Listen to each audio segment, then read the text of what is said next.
Yeah. We can try to organize on Slack, but I guess just probably just like take some slots. Uh, how many people are presenting? I guess 20. Like I 15, right? They're 20. I have no idea. yeah, maybe in an Excel sheet if like yeah, if there are 15 different things then rows then it must be 15. Then it's like 7 plus 8. These things usually run over time, so I don't know how much time people have after class. How long is the presentation? You try to be short, but 10? Should be 10. 10 is too. Yeah, so let's say the class is 75, 80 minutes. yeah. So then- let's say 10 minutes, and then assuming people fail at their deadlines, probably 8 minutes. Yeah. It seems like. I think that's the same thing to plan for 8 minutes. So should we focus on like one result, or should we just give the overview, like how? It's like whatever works. It depends on what you were doing, I guess. Sure. I guess it should have a beginning, Middle and end. middle. The beginning is usually about like what the heck is this?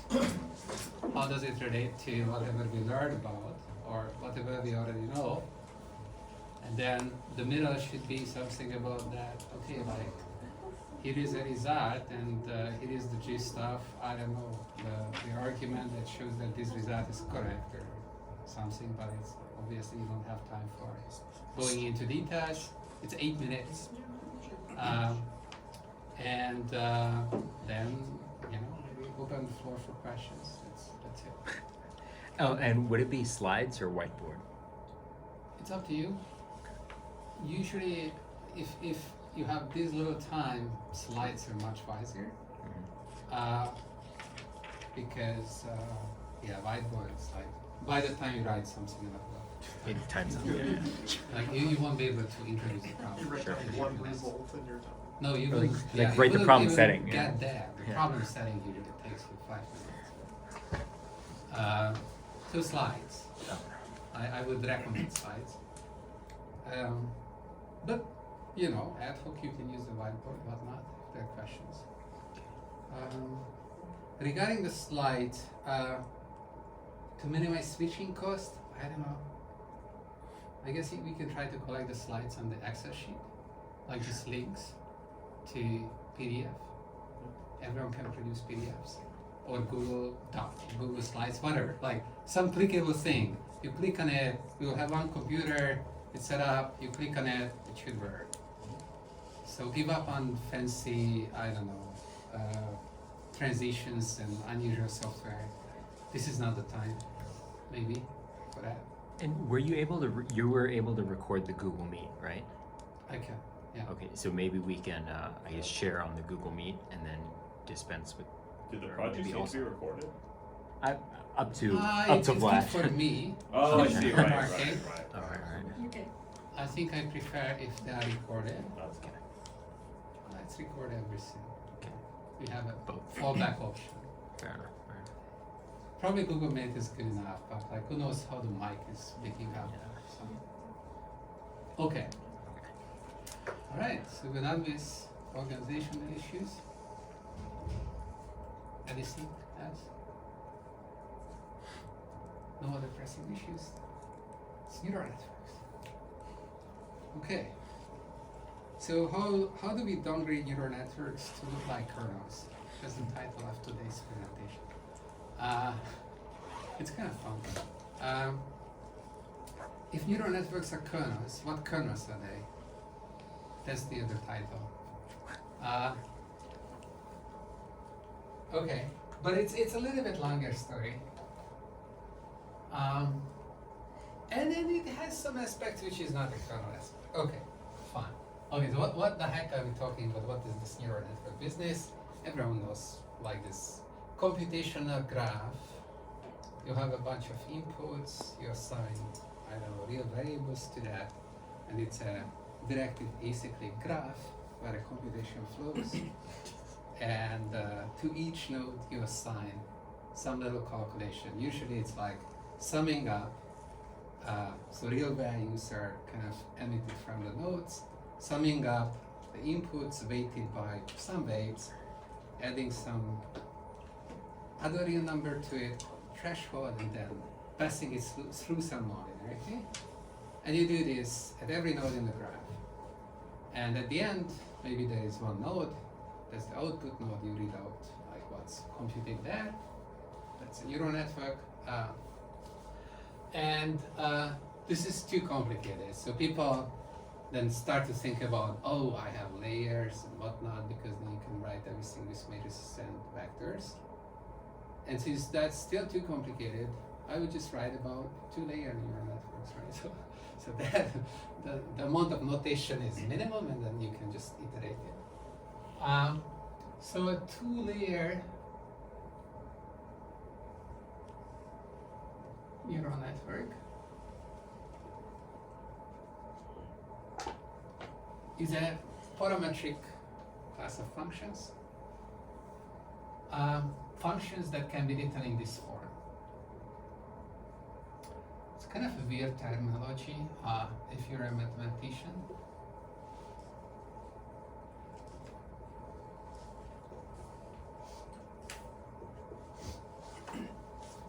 So here, x lives in Rd, so f is going to be an Rd to R function, and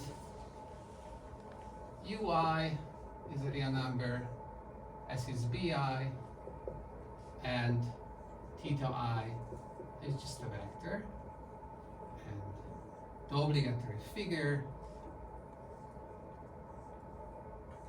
this is my ice unit, and the other weights, okay, this is too complicated, theta I1, theta I2, and theta ID, coming from x1, x2, dot dot dot, xd, and here this gets multiplied, summed up, you add bi to it, and then there is this nonlinearity sitting there, and the output comes out here.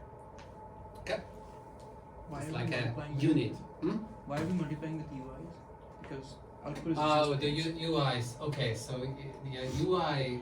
Okay, so the output is okay. So you have a lot of these units. So I goes from 1 to m, and all of them are emitting some output. They are multiplied by UI, summed up, and that's the output. So it's basically you have an input layer. You have the inputs on it. So that's input. You have a hidden layer. So here you have m of these computational units, these neurons, 1 to up to m, kind of conceptually grouped together. And here everyone is connected with everyone else. And here there is an output unit. And this, like the computation that I wrote here, is that the computation of all the hidden units plus the computation of the output unit. The output unit doesn't have an nonlinearity on it, that's all. But its computation is the same, and so this is U1, and this is U2, and this is UM. So, and there is no threshold there or whatnot. Those are minor variations. If you actually, the threshold is also a kind of questionable technique, because you could just like add an extra input that's wired to +1, and then you have a threshold. Yes. So H maps the input to a hidden layer, and then UI. Oh, wait. H is a real-to-real function. It's called the activation function. Yeah, but I'm saying like on this graph, H is taking input Oh, from the hidden layer. yeah. So, Yes, so yeah, takes the input layer, vector. yeah, You can write it with vector matrix multiplication and yeah. I guess maybe I'm thinking the apply H component wise. the h dot dot dot applies from input to hidden, and then the UI maps hidden to output. Yeah. Okay. Like it's So it's think of like it as a composite. if sometimes people just write this, it's like the vector matrix. I guess like it's so strange to write theta as a capital, like that's a matrix of weights, and then this is component-wise application, and then you're Yeah. multiplying with u, and that's your fx. And then this computation is the hidden layer, and this is the output layer computation. So you took what was like a structured, like a temporally structured sequence, and then because it has this nice form, you can think of it as a single function. Yeah, Like I if- mean, like there is no time here. Computation can be organized into steps, and Yes. should be organized into steps here. This is a layered graph, right? In general, if you would have a computation graph, then based on the distance from the input, you would take that many time steps to compute the output as the largest distance between the input and one of the inputs and the output that you're trying to calculate. Yeah, and yeah, because people like vectors and matrices, then they're organizing everything into this layer structure, and they start immediately to think about the weight vectors, the weight matrices, the layers. Although I would note that the neural network has no idea about the layers when it's implemented, when you're training it, when you do anything with it. It's just a human concept, these layers. It just makes it easier for us to talk about things, to describe things, and maybe it gives some bias, but we don't know. Okay. Yeah, good. Yeah. I was Alright, so this, I'm pretty sure everyone is familiar with this. So what am I talking? What am I talking? And people introduce skip connections, like complicated graphs. People introduce weight sharing, and weight sharing just means that you have constraints that theta 1 is equal to theta 2. Oh my god, like that's weight sharing. New idea. Okay, good. We have neural networks. It's on the board. Okay, so some notation. So the first part of this is about how well you can approximate with neural networks various functions of various kinds. Approximation theory, basically. Because there are some kind of interesting nuances that are worthwhile to discuss in terms of how you can use something like this to approximate functions from RD to R.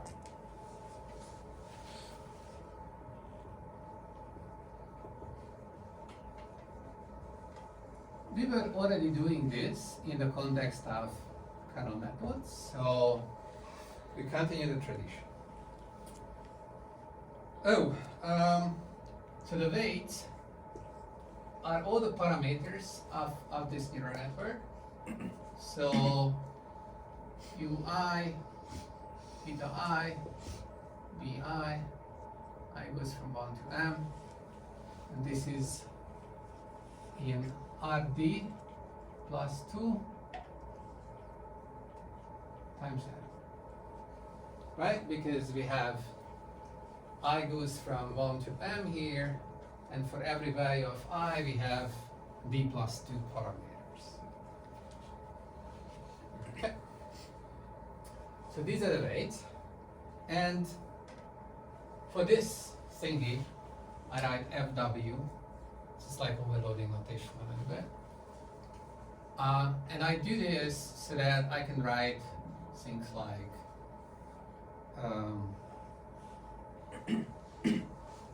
FW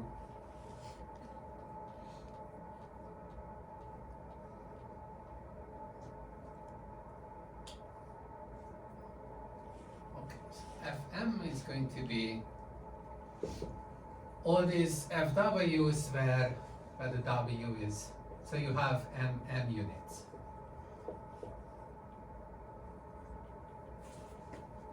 So m given unit neural network, and you know this should be indexed by age. So it depends on age. So the choice of age is going to determine the properties of this class of functions. So this is just a bunch of functions for a fixed m that map RD to R. So where does the 2 come from? So you have 1 BI, M UIs.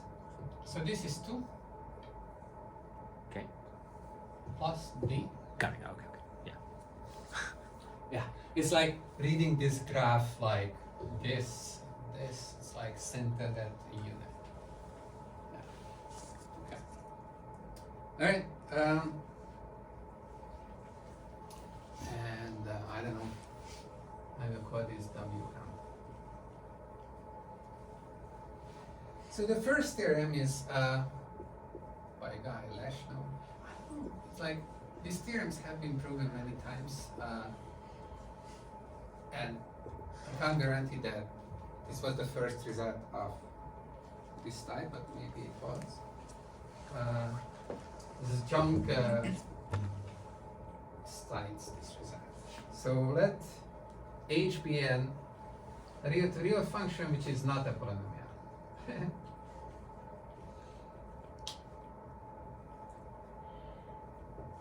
Okay, so H is not a polynomial over the years. It can be exponential. It can be, it can be the exponential function. No other restriction. Okay, So weird. Polynomials are somehow not welcome. Sorry, polynomials. linear functions are fine too. Huh? Sorry, Well, that's a polynomial, right? yeah. Yeah, hx equals ax plus b. That's a polynomial. Hx equal to x is a polynomial. That's also So a you can't do polynomial. that. That's a monomial, Yeah. right? It's like, yeah. So that is monomials, which are the coordinate functions to some bar, and then you take linear combinations of them, and that's all the polynomials, and then h cannot be any of those guys. And we choose k subset of RD, which is compact. Then if you restrict f to k, so fmh. So this is just going to be, you know, the restriction of all these functions to k.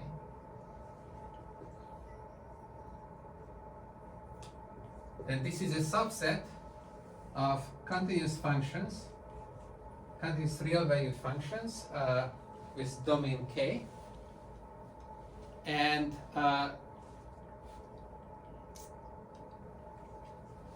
okay, so this is not true, but it's not that it would be continuous if h was continuous. But I don't think that we are making any restrictions on that. But we are claiming that if you take this, then this is dense in CK. Yeah. So I automatically write subset because it will be very unusual to choose H which is not even continuous, although like, yeah, why not? Like, you can take I don't know, the threshold function, it's all fine. Okay, this might look mysterious, especially given that the universal approximation theorem that we learned about for kernels was kind of the opposite, right? Wanted to have all the polynomials in the feature function, as components of a feature function, and then we used the Stone-Weierstrass theorem to say that, okay, like whatever we're spanning here is going to be dense. So here, polynomials are not welcome. What's wrong with polynomials? If you're combining polynomials this way, you're not adding layer after layer you can't increase the degree of the polynomial. H is a fixed function. It's like, let's say linear. If H was linear, and this guy is linear here in the inputs. If H was quadratic, then this guy would be quadratic in the inputs. So polynomial is definitely not going to cut it.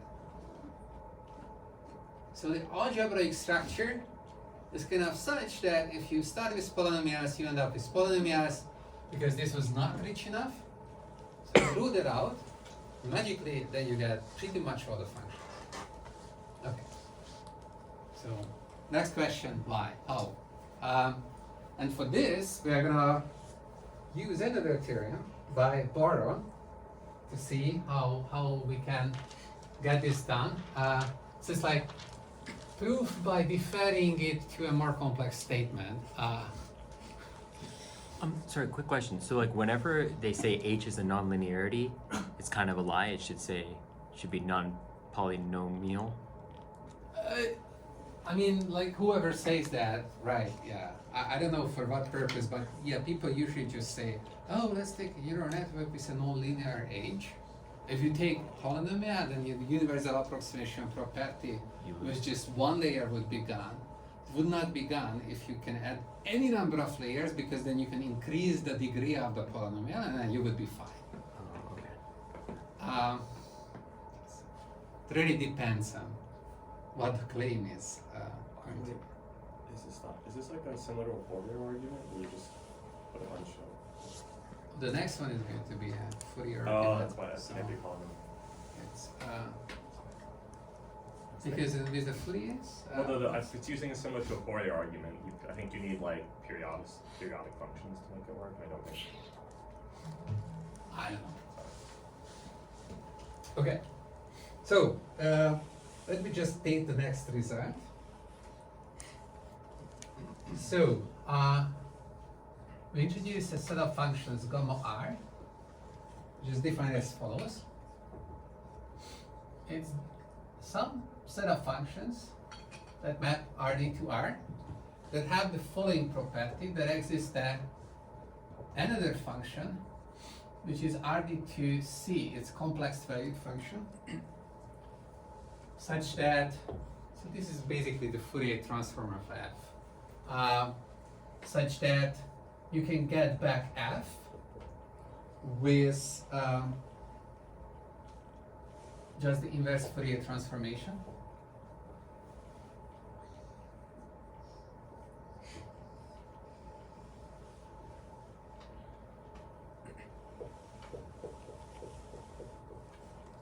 Over this unit ball BR. So the BR is just your usual d-dimensional 2-ball with radius r. Okay? So instead of working with arbitrarily compact sets, I mean, like you take the smallest ball that encloses K and you work with that. If you can approximate functions on that ball, then you can approximate functions on K. It's easier to work with balls. Okay. So we're taking this ball and we take all those functions which are nice enough so that if you take the Fourier transform, essentially you can reverse it back to reconstruct the function. These are functions that are kind of a little bit benign. Okay? I'm just a little confused about the dense thing in CK. Are these functions continuous? No. So I mean, you can approximate continuous functions with non-continuous functions, right? what's the metric space that it's Subnorm. dense in? Mike's norm. Subnorm? Yeah, as usual. Yeah. Are they guaranteed to be bounded? I mean, if you have here unbounded, it's even better. I mean, so here, this is continuous function. So you Yeah. take any continuous function over a compact domain, that's guaranteed to be bounded. So now you try to construct a neural network with large enough number of units and suitable parameters that you can approximate this bounded continuous function. This is what you're trying to do. What's wrong? So here, it's like we're assuming that they're dense? No. This is a theorem that says Okay. Okay. that you will be able to do this. Okay. So I'll Yeah. wait then. Okay. Yeah. It wasn't obvious. I thought it was like an assumption. It wasn't obvious. Why? No, Yeah. no. This is a theorem that says that if H is not a polynomial, then you can approximate any continuous value function over compacta with mirror networks with sufficiently many units, uniformly approximate, right? So, maximum. Oh, Okay. sorry, and is there there is an M such that for this theorem? Or? Yeah. Yeah, Oh. I see where Haha. it's Ha. I should take this. I guess, yeah. In my notes, like M was free. Yeah. Correct. Yeah. Is this big Fm a finite dimensional space? Nope. I mean, big Fm, just for a fixed M. How do you define dimension? I mean, the parameters live in d plus 2 times m dimensions. So in that sense, yes. But is that a reasonable notion of dimension if you have an arbitrary h nonlinear function? I don't know. Okay, what are you thinking? Random shit. Are they spanned by a finite number of the neural network functions? I don't think so. Um, I think I mean, we're talking about the span of these guys. yeah. So you can view those as basis functions, and then you're just spanning stuff. So those are feature functions. You're taking their linear span. That's what the UI is doing.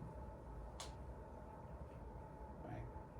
So you can construct basis functions of a certain type, such that after you're done, linear combination of the basis functions is going to give you a good approximation.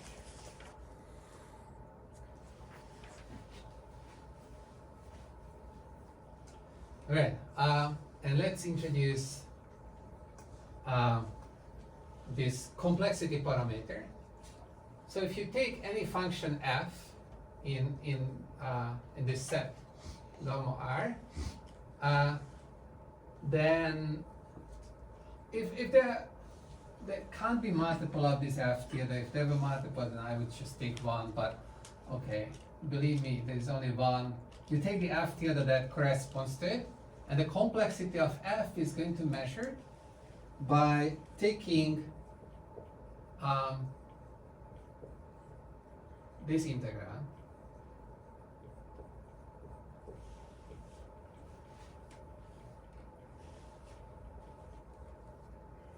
So if you know about Fourier transforms, then basically what happens is that f tilde up to constant factor is the Fourier transform of f. And omega times f tilde is the Fourier transform of f prime. And so what we are saying here is that the Fourier transform of f prime should be in L1. Should be an integrable function. That means that, okay, so Fourier transform just means you have a frequency, that's your omega. So if you imagine one dimension, then it kind of makes more sense. It's like, here it's like the omega is like directional frequency. But it's like kind of the same as the one dimensional case. So frequency is like, okay, you have a wave and like, does it have a high frequency, low frequency? And what this says is that the frequency content of the function cannot be too high for high frequencies, is decaying fast. Because even if you multiply with the norm of omega, the Fourier transform is integrable. So that means that this function is nice and smooth.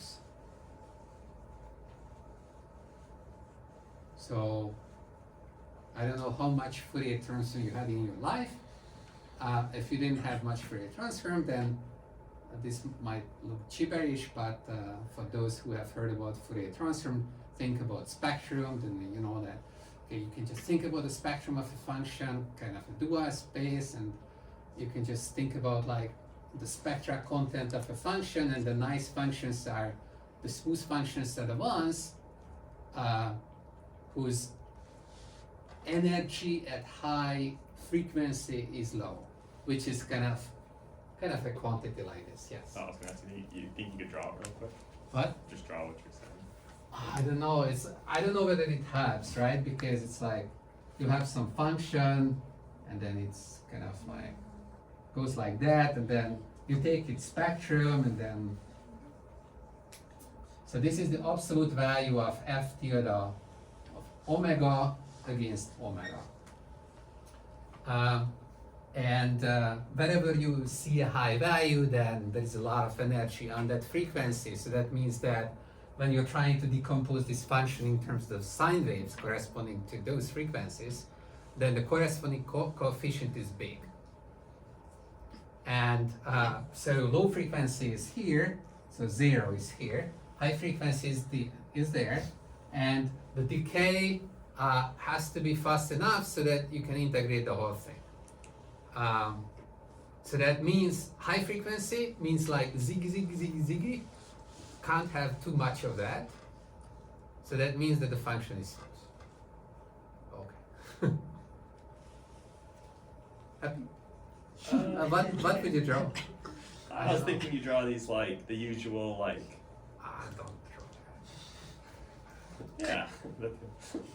I don't know. Okay. I don't know what's the usual. The This is EKGs. what lives in my head. I was thinking like EKGs. You have some like Diracs that go up and down, and Oh you have my. to, No. they have some periodicity. And That's a special case. No periodicity is assumed here. It's okay. Okay. All right. So then we can have this theorem, which is known as Baran's theorem, and it has a neat proof, but we're not going to do the proof in the interest of time. It has a neat proof because you can prove it based on just randomizations. It's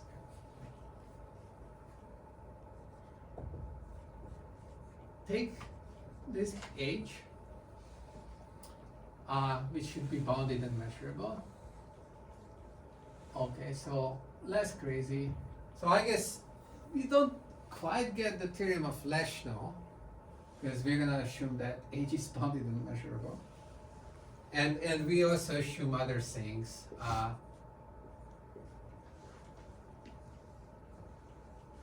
So the limits of Hz is 1 as z goes to infinity, and if z goes to minus infinity, then the limits of Hz is 0. Okay.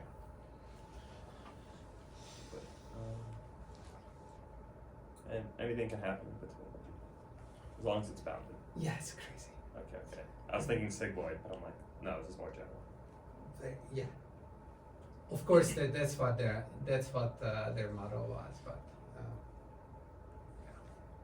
yeah. You take a function in this function set gamma r, such that this complexity coefficient of f is finite, and you take a probability measure supported on the ball PR, then for every m greater than equal to 1, following holds. If you take the best approximation of f minus f naught, we don't have a bias, but okay, we'll see about that. So we subtract that. Then this approximation decays very, very nicely as you keep increasing the number of neurons. So the functions in this function class gamma r can be approximated in this R2 norm,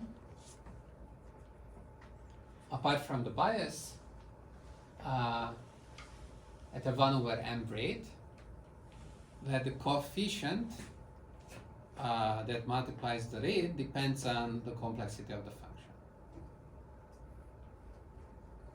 and this is independent of the dimension. As n goes to infinity, does the complexity of the function class grow? Why not just function set class? n?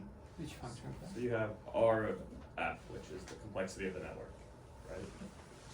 R of C of R times C of M, the network has m units. Sure, but C of f, yeah, so C of f depends on. F is the function you want to approximate with a neural network. Oh, I And see. you're asking how many units do I need to approximate this function in some norm. Here you choose the ATU norm, very convenient, because then you can use Hilbert space geometry and be clever about that. And it turns out that you don't need too many units. But like this would suggest you should set the number of units to be as large as you can. That's what this theorem would suggest. There's no price in terms of this rate. You can see that from here, you don't need a theorem for that, because Yeah. if I set m to be very large, but I zero all the corresponding ui's, Yeah. then there was no price. I can still approximate, it's like conservative extension. These function classes are nested. As you're increasing m, they are nested into each other. But here it says that the improvement is monotonic, and so what seems a bit wide at the first sight is that there is no dependence on D here, right? C of f could be anything apart from noise. And I mean, noise is very trivial. There's no that, noise. Could be something other than noise, something that have pattern but can't hold in this theory. C of f is this quantity. This So it's a function class that have this property that its Fourier transform, normal Fourier transform is less than infinity. For Yeah, yeah, noise, yeah, it's infinity, but for other functions, I don't know if this holds or not. if CF is infinite, I think this is going to be tight in the sense that like this doesn't work. Yeah. Like, I guess you can get some other rate, maybe not 1 over m. So, okay, how to think about this? If you have a function, it's like you want to think about functions where CF is infinite. It's a challenge problem. Because, for example, you want to reconstruct some version of this theorem where, okay, h is restricted a little bit, but you wanted to reconstruct this theorem. So here your target function is continuous. And maybe its CF coefficient is not finite. Who knows? It can have discontinuity symbol. What to do? Well, you start to approximate your function with some smooth function. You can approximate your function with a smooth function up to an arbitrary accuracy. So if you're only interested in whether in the limit I can approximate this, then first you say, okay, like I want an epsilon accuracy. Epsilon half accuracy goes on to approximating my discontinuous functions with a nice and smooth function. And then once I have a nice and smooth function, I use a neural network like this result to approximate that. Now you still have to convert the L2 result into an L infinity result and so on and so forth. So that's like, that doesn't work very easily, I think. But apart from that, this is kind of the story. Yeah. What is f of 0 there? Like, why is It's like f can take some value at 0. I mean, like, And then you want f0 to be 0. It's like you're offsetting, because this function here, yeah, but like, can't they have what? e instead of it? Like, can Huh? it have like some? No, you would need some, Okay. something like that.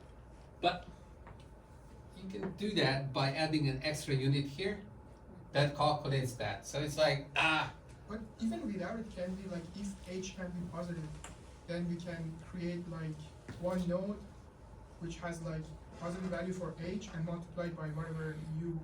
it doesn't have to be positive, it has to be non-zero. That's fine. Even we can set mu to be like a very If large. h has, any non-zero value. yeah, which it's going to have because Yeah. it takes up two values in the limit, so there has to exist a value in the domain which is non-zero, and then you can just add another hidden unit and then construct that. But like to state the theorem, it's easier to state it that way. Okay. Well, it's not necessary. Like F0 is not necessary to be. F0 should be there because the function class By adding one hidden unit, we can get rid of it. true. Yeah. But then it's not WM, it's WM plus 1.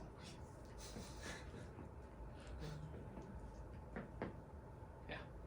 Sorry. Then you can get rid of the F0. For the function h, why, like, can we relax the condition, like, That it takes on two different values, or like the 1 and the 0 is obviously, I don't know how important, I guess what's important is that they are different values. they have to be different value. Yes. And I think what's important is that the limits exist for this theorem. Yeah, I guess otherwise you could just get a straight line. It's not like the limits on the same side are the same. I'm not saying that if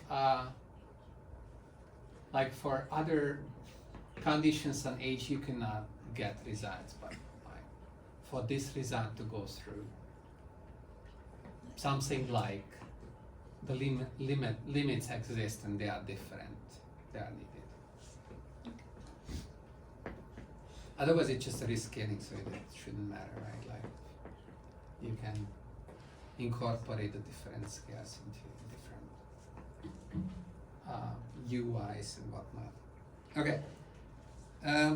So what's interesting here is this uniform decay of the approximation error that's independent of D. Because if you think about what happens with polynomials, if you try to approximate, let's say, continuous functions, then you get something like 1 over m. It's like how many coefficients you have to the power of s over d, where s is kind of the smoothness order, like how many continuous derivatives does the function have. So if it only has 1, then it's like this is 1 over d. That's a very, very slow decay. And so here you don't see this 1 over d penalty anywhere. But of course, okay, so the picture in my head about this is that here you have all those functions for which CF is finite, and here you have all these, I don't know, smooth functions.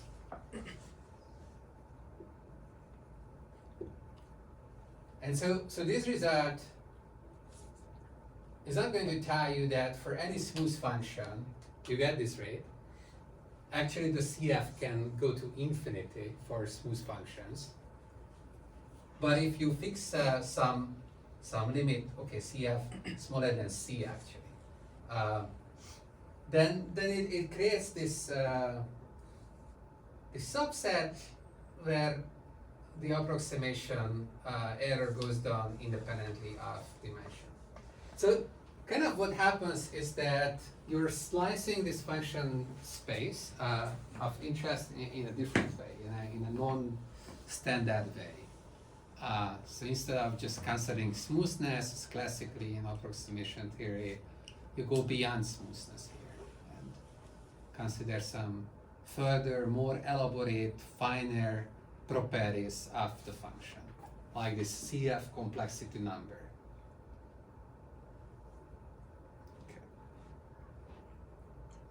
This result seems like much bigger than what we really want to do, right?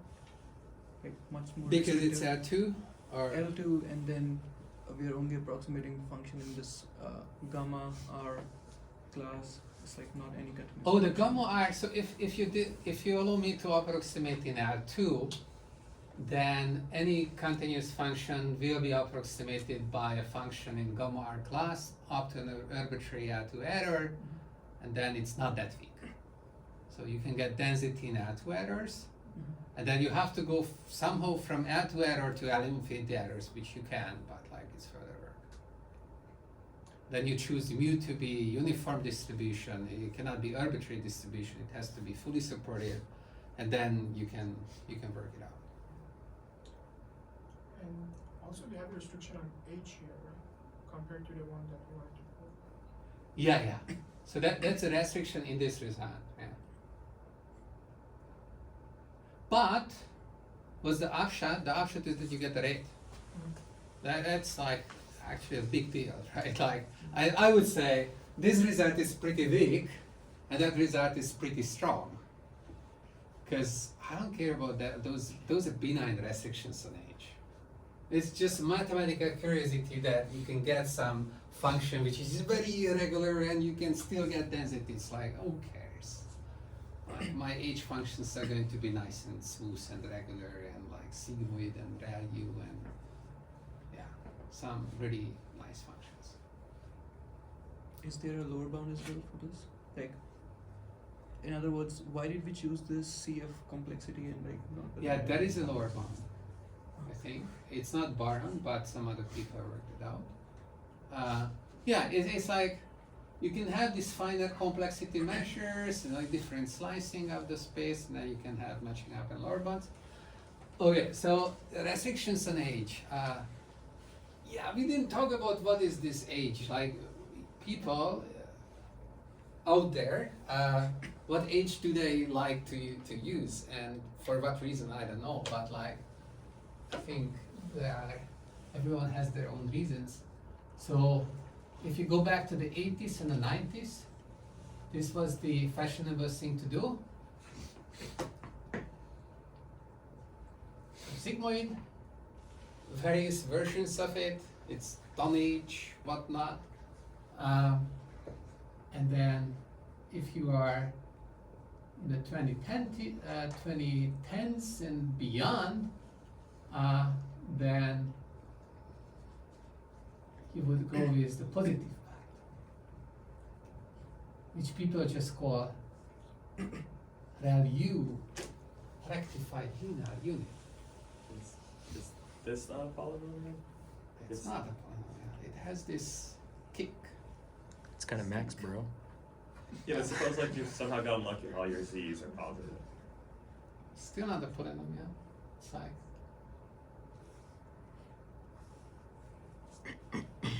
I guess it's not the same. How not you a can polynomial shift is. the b. So even if the inputs live in a positive part, you can change the sign. You can shift. You make it negative. By the way, so going back to Byron's theorem, the ReLU just satisfies fine the conditions. Sorry, the sigmoid, Yeah. but the ReLU doesn't. So what do you do? Like, okay, what's the picture of the ReLU? Picture of the ReLU is this.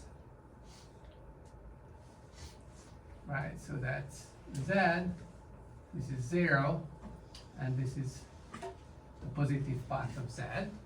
So it's 0 up to 0 and then just grows linearly. Unbounded. Okay. How about this function? It's 1. You make it into 1. So you kind of approximate like it's a sigmoid kind of thing. You can take two ReLU units, combine them in a trivial way, and then you get this function. So with ReLU neural network, and this is a lot of times the name of the game is this, right? Like you want to prove some result for something, reduce it to something else. So first Barrow proves this result for these bounded blah blah blah functions, so like bounded and limit functions. You have an unbounded function, you reduce it to the bounded case, right? Okay. So if you allow me not m hidden units but two m hidden units, then obviously if I wanted this function, so let's call this S. What is this S function? This is SZ is, I don't know, Min. I have H, if it's H, I need to express it with H, right? It's something like, I would need a king here, right? So it's like Z minus 1. So how does that look like? Z 0. Yeah, so that's this function, right? And so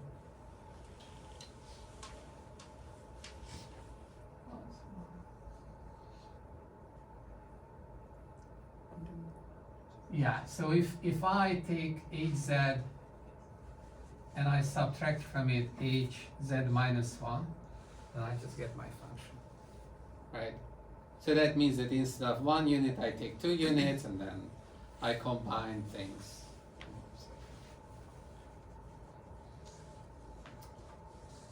Okay. Sorry, one stupid question. Is it has to be H has to be monotone or not? No. Okay.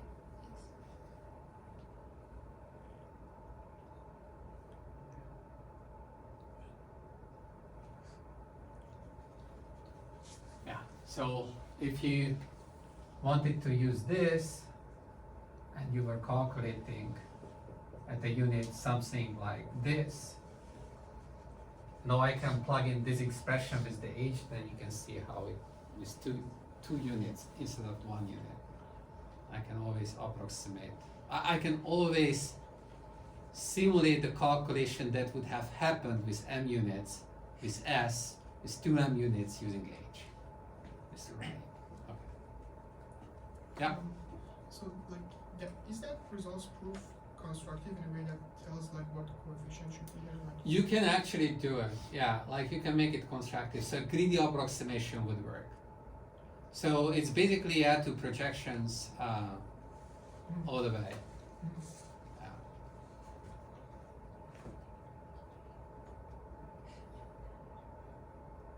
So we ever find out why we need H not to be a polynomial? Hmm? I'm still trying to figure out why H has to not be a polynomial. Well, that was here in the context of this. If H was polynomial, linear combination of polynomials is polynomials, Sure. and the polynomial is a fixed degree are not going to be dense. So taking the union over M doesn't help you because this is not increasing the degree. If we had exponentials, then linear. The exponential is nonlinear, it's fine. It's not, okay, so the exponential is not polynomial, it's fine. It's really, this is like an algebra result. Sure. Yeah, I guess I'm trying to figure out. Just look here. If H is a polynomial, what you're doing here is calculating another polynomial of the same degree. Yeah. So, can I approximate arbitrary functions, let's say with polynomials of degree 2? No, those would be quadratics. I can't put together quadratics and get arbitrary good approximations. I just get another quadratic. There are so many quadratics. It's like all these coefficients coalesce, like they are not additional degrees of freedom. It's like it commutes too much, right? Like you would think that, oh, I have so many degrees of freedom, I'm increasing M. No. Think about the linear case, when H is identity. The UI and the theta I and the UI and the BI and all that collapses, and you just get sum of UI theta I. Yeah. That's one d-dimensional vector plus one other coefficient. So it's like the effective number of degrees just collapses if you have the polynomials. I guess I'm trying to figure out how the maxes can save us. Now you have a max. Oh, that's harder to see. It's not. Or an exponential function. Yeah, same thing. Yeah. Now I'm trying to think about it. We will have some other results that will give you some hints. Okay. Okay.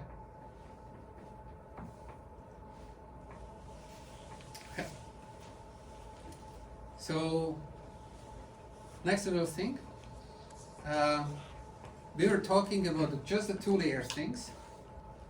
So of course we are not in the 90s, so these were results from the 90s. Of course, already at the time people were excited about more layers, whatnot. So that was a time when neural networks were first popular until they became unpopular because kernel machines became popular. But even already at the time, people were excited about the possibility of building neural networks with multiple layers, and then how that works, and whether you can approximate functions better that way. There weren't too many results because people were already happy with 2 layers, and these results, they were like, oh, okay, like already 2 layers, universal approximation property, we can get all these rates, it looks beautiful.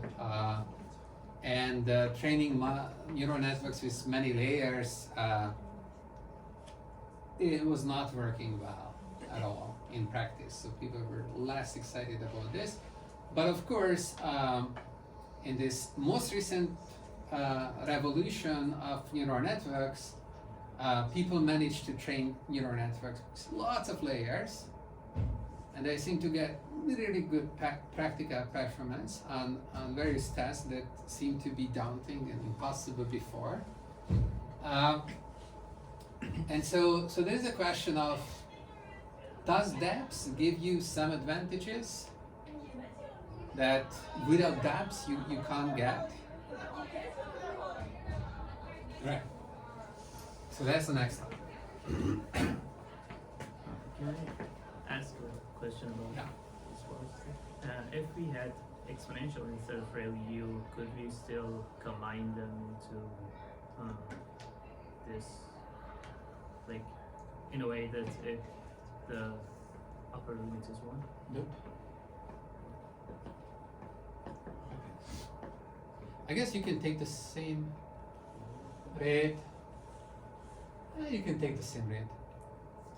Yeah.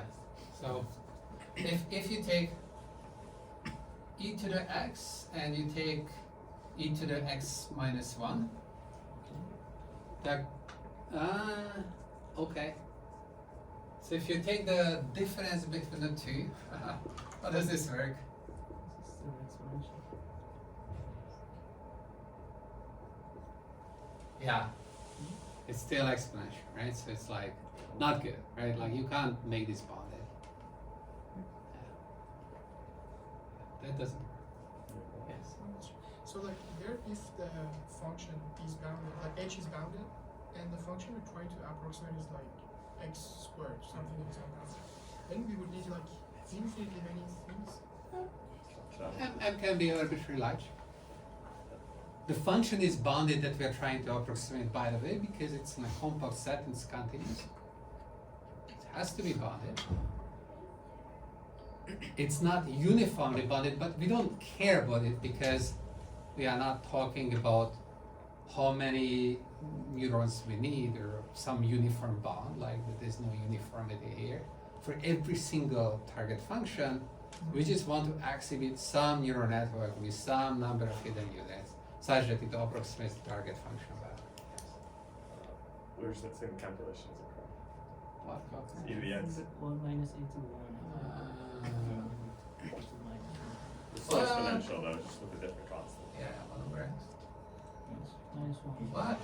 Minus 1. But no, just minus 1. Yeah. Okay. Yeah. Still exponential. Yeah. Wow, that was really stupid of me.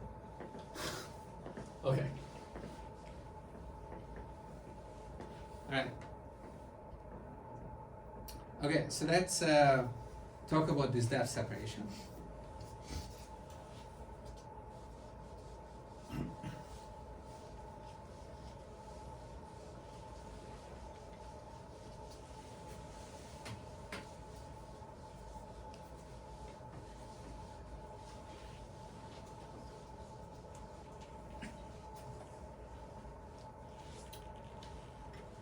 So similar f but slightly different, fkm. Okay, so we're gonna switch to just one dimension. Depth separation. So the question of whether with more depths, like deeper neural networks, you can achieve things that you cannot achieve with shallow neural networks unless something is really big, can be already demonstrated with just one dimension. Sorry, back to the ReLU example. Yeah. Is this ReLU thing not just an approximation to a sigmoid on a specific frequency? You just have the S shape on the, like, you can arbitrarily weight. You can take some combination of exponential functions and get the S to happen. Does that make sense? Like, there's a log version of this. There's a what? Like log 1 plus x or something will be like flat, flat, flat, Yeah. kind of spike up and then be flat. Not this, but like I said, this So is there are sigmoid functions. I mean, like the wouldn't that be the way to do this with an exponential function? Would be to treat it, to write it as a sigmoid, and then you can get this kind of shape. Then it's bounded, no?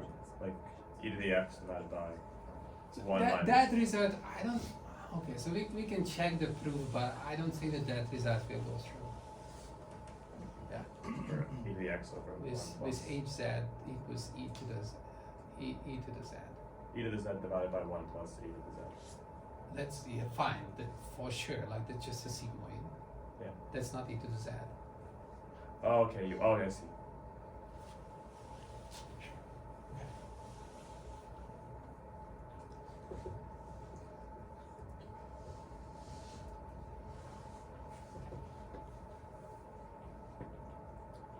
So neural network is not a function, but it gives you a function, right? Neural network is just like whatever, like this concept, weights, whatnot, like architecture, all of things. So in terms of the terminology, we can say that the function is implemented by a neural network. And then you can specify how many layers you needed and how many units you needed, okay? So that's the language I'm going to use here. So f can be implemented using a neural network with less than k layers and less than m units per layer. And we always assume fully connected, I imagine.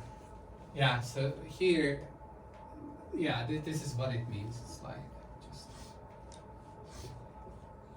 these are the layers. 1, 2, 3. I guess there's the input layer. This is the case layer. And the number of units, like here, there is matrices. The nonlinearity is sitting here, and the thresholds. And yeah, the number of units in every layer is almost 10. Okay. So this is this function set.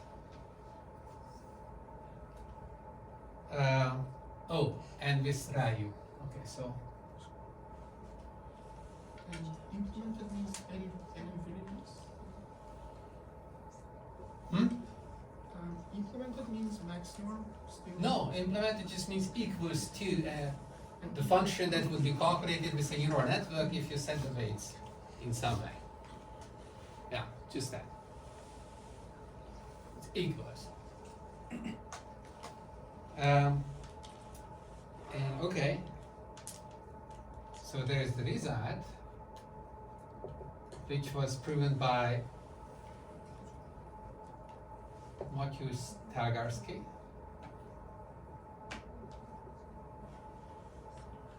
And this is 2016, modern days. That says the following. If you take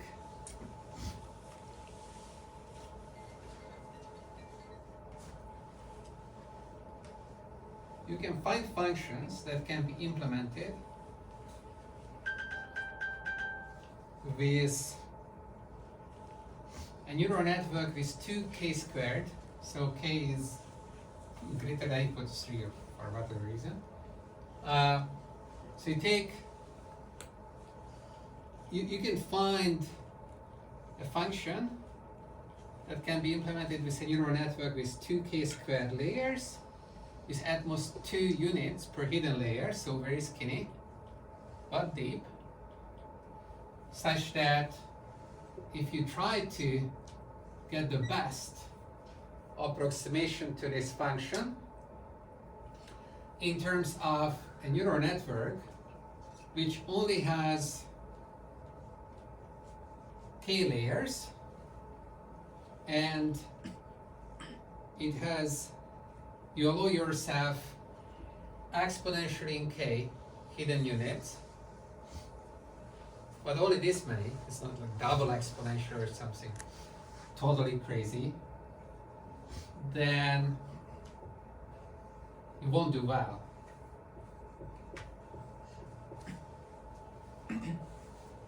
Okay.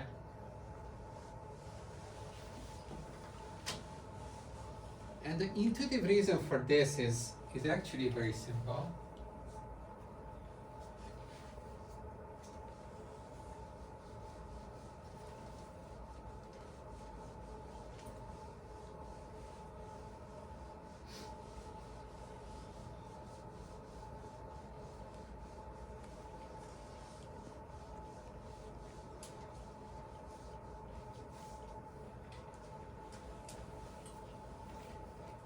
So take the function that is just this triangle. So at 0, it shoots up linearly to 1. Okay, so this is your x. At 1/2, you reach the value of 1, and then you go down back to 0 in a linear fashion, which you reach at 1, and then after that you're 0 again. Take this function, call it f0. Okay. So this f0, if you have value units, you can implement this with just one layer. So f0x is like, I don't know, it's complicated, right? So I need a part that kind of grows. I guess, okay, I have the expression here. Just so otherwise I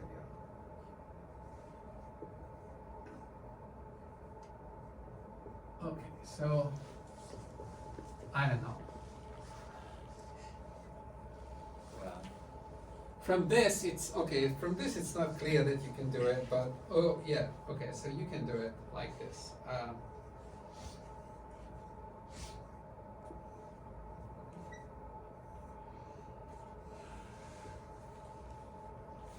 So here you will have just shooting up. Okay, then we are gonna compress. So one of the units is going to just like go up there. Maybe it has to go. Okay, let's do this. I just copy whatever I have. So this calculates just this, and this is going to calculate max x minus 1/2 and 0. And this is going to have a coefficient of -4, and this is going to have a coefficient of 2. And the claim is that this just implements this triangle function. Okay, so this guy puts a value here, shoots up. What does this -4 does? Well, it shoots up and flips it around and makes it a big slope.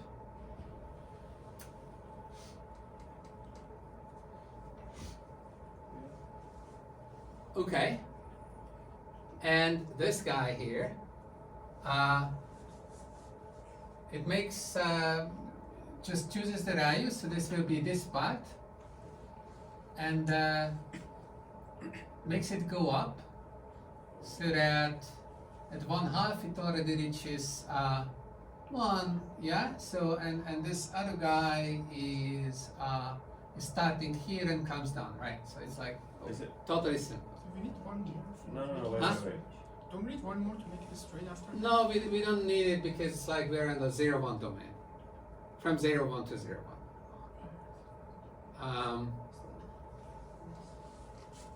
Isn't the sum of these two functions weighted? Like you have 2 max x comma 0 plus -4 max. If you just sum up these two functions with the weights 2 and -4, right? Yeah, that's what's wrong Yeah. here. Okay. Yeah. Then once you're outside 0-1, you should be fine because it's 0. Yeah. No, outside you're not fine. I think that if x is greater than 1, then this coefficient is going to win. That's a -4x, and you have a 2x. So altogether, you have a -2x, so this is still going to decrease. That's not good. You could add the unit to kill that, but you don't need it. Because if your input was in a 0-1 interval, then your output is going to stay in the 0-1 interval. Your input never goes outside. So this f0 function can be implemented by this neural network when the domain is restricted to 0-1. And then what you do is that you start to iterate f0. Because this function here, the strange function, is going to be just like a bunch of compositions of f0 with itself. So you run f0, first layer, and then you copy it here. You run f0 again, then you run f0 again, then you do it again. What happens? So when you have, so this was f0, it looks like this, 1/2 goes up to 1. And then you apply f0 on the top of this. What happens is that here you just have the identity, so on this interval, you're gonna shoot up, in the middle of the interval, you're gonna reach 1, and then you come down. Okay? And then you can see that like the same thing happens here. Because here you just reverse things, but otherwise it doesn't change anything, right? Like the triangle flipped around the y-axis is still a triangle. Okay?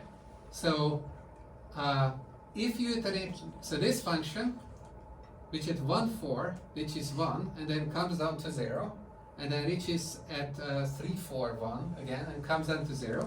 So this is just f0, f0, x. So this is what happens if you copy this neural network, and then let the calculation happen again.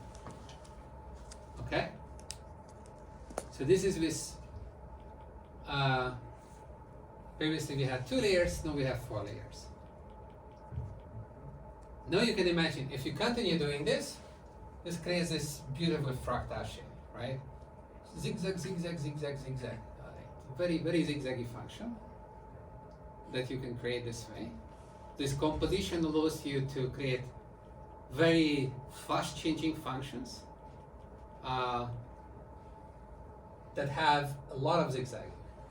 And then if you have a bunch of these, you have an integer program on like how, if you want to approximate any of these zigzagging functions, just like figuring out.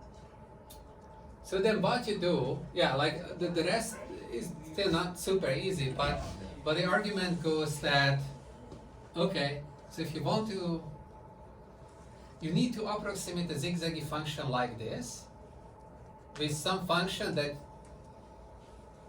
is implemented with much less layers. It's like, it's square root number of layers or something. So much fewer layers. The number of ones here, so if you do this k times, then you get this function fk.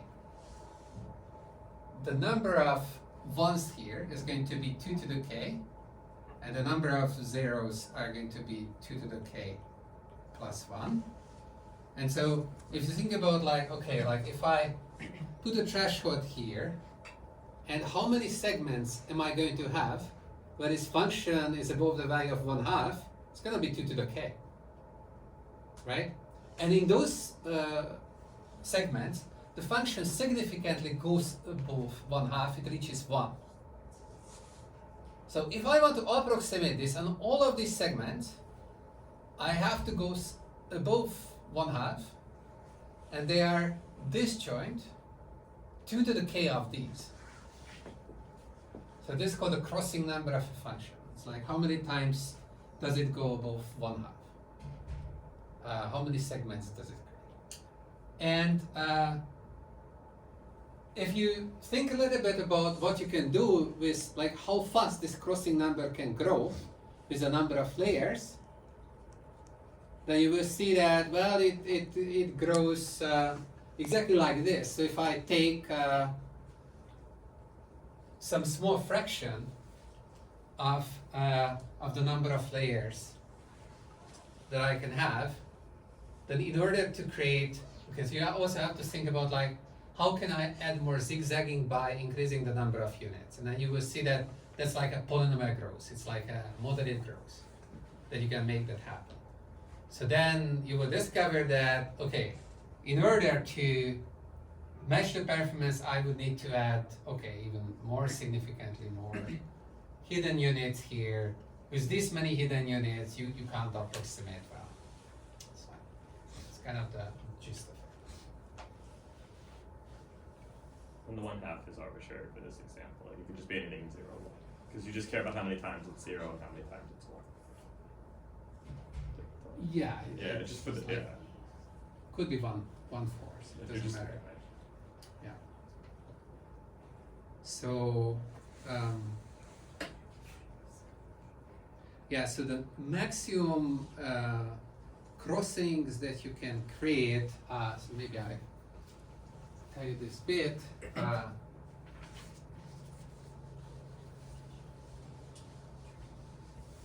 I have two parts of this.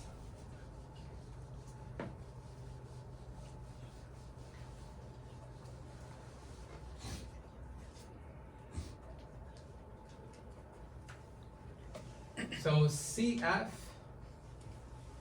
is the crossing number.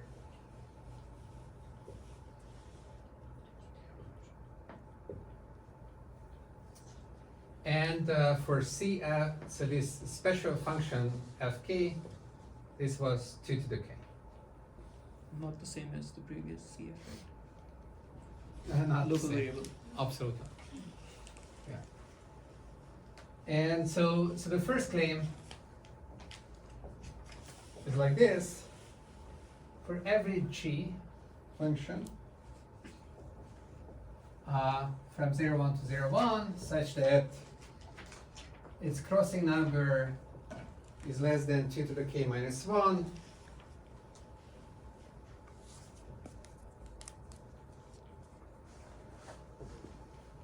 this function has a bad performance in approximating fk.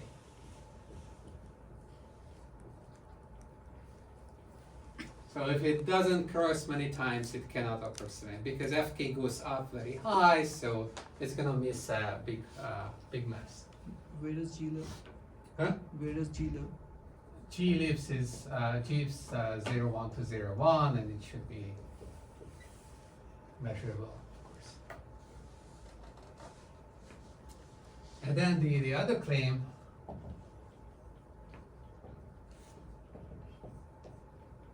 is that the maximum crossing number that you can achieve if you take neural networks with at most L layers and M units in every layer is 2 times 2 to the M to the power of L.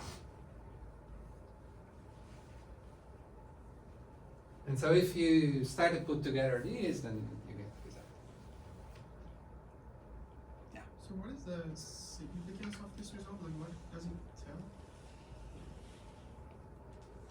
It is this existential type of result that says that there are some functions, I don't know whether you care about them, like FK, that will be hard to implement with shallow neural networks. Or it doesn't say the opposite. Like, I mean, like, could be like supremum. If we switch the supremum and infimum, we don't have a result for it. So there could be some some functions that are easier to, like, you know what I mean? Like, if we switch the domain of supremum and infimum, maybe there are some functions that. The domains, yeah. Then maybe there are some. No, functions. Yeah, it could be that shallow networks, on the other hand, have some functions that you will have a hard time implementing with, but those are classical results that say that no, that's not the case. So somehow you can, you know, like with the RAUs especially, it's like you create identity and then you can very easily then emulate a wide shallow network with deep networks, because you can just like pass around the information. 2 units are not going to be enough, but like, okay, with constant number of units, like, I don't know, some number. It's like, you know, like when you start to manipulate these RAUs, you get the identity function. So that creates you pass-through, and then once you have pass-through, adding layers is the same thing as adding units in a single unit, right? So I want to create pass-through like that, like this part of the network is just passing the signals. You can do that. It's like sufficiently, the RAU is beautiful enough so that it's even easy to do. And then if you didn't have a RAU, some complicated thing, that you would create approximate pass-through and then same thing would work. And yeah, it's kind of annoying to prove these.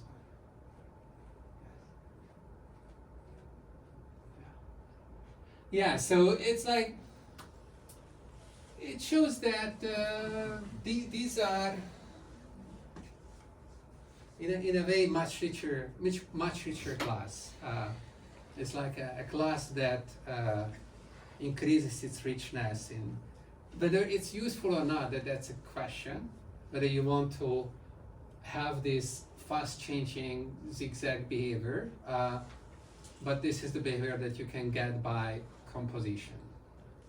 Well, the idea intuitively is that you're kind of reusing previous computations, right? Like if you have multiple layers, then you're calculating something, you kind of save it, and then like you build on the top of that, So it's reuse, and that's almost like recursion, and we know that recursion is like really good. So it's like unrolling a loop. It's like depth creates you possibilities of unrolling loops, so that you shouldn't be surprised if very complicated calculations are possible with depths and moderate number of units. So deep networks are kind of more represent like more richer function class, right? Yeah. But then why would we ever choose shallow functions then? Why would we ever choose shallow functions like that? Easier to balance. I mean, people had tremendous trouble using deep networks, and still it's probably not. Whoever is in the trenches would say that if they could get away with shallower network, they would go with that. But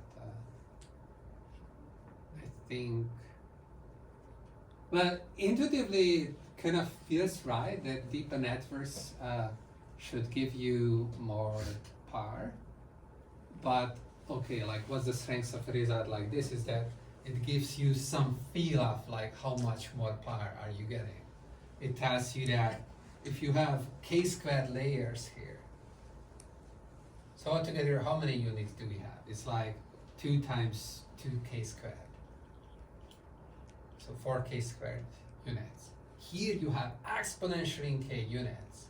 And with exponential k units, you cannot get the same function as what you had here, then that's kind of like speaks to the strengths of dApps. And Is there like a huge gap? Like we've talked about like representability. Is there a huge gap between like what's representable and what can be learned through gradient descent? yeah, there could be a huge gap. I mean, okay, so there are some general results, but information theoretically, it's like how many different functions can even learn? Can you even learn if you have n examples, right? Like you only have n examples. Even if you have a much richer function class, then you can only learn so much. Yeah. So it's like the richness of the function class on its own is perhaps not too interesting because you can't even reach It's such a rich set given a finite amount of data. But the richness might allow you to reach different sets of the different functions given the same amount of data. So maybe that's how approximation results are. I don't know. It's a little bit questionable whether you want to have results like that. I think it's kind of insightful to have results like this, but like it's not really practical in a way because the actual capacity is going to be much more limited. So there are these inverse results that say that you can't, like if you have some arbitrary procedure, then the set of functions that you can learn fast is an arbitrary procedure. The metric entropy of that set is going to behave in a certain way. Like it's not arbitrary, large, and so that characterizes like the rate at which you're converging to a set of functions gives you the volume of the functions that you can learn. And if you want a better rate, you will get a smaller volume. You can choose different procedures, but this is what's happening. And here, one procedure might be looking for depths, the other procedure might be looking for something else. They both might be optimal in their own ways. And one of them might be more useful than the other on your particular example. It seems empirically that depths actually, for the problems people care about these days, it's like, you know, visual prediction problems and whatnot, these complicated settings, somehow depths matters. It's not true for every problem, so you take any arbitrary, like take the arbitrary Kaggle competition problem, neural networks not always win, and deep neural networks not always win. But for the AI type-ish problems that people care about these days, in particular, they seem to be much better suited. So it's, do we understand why? Nope.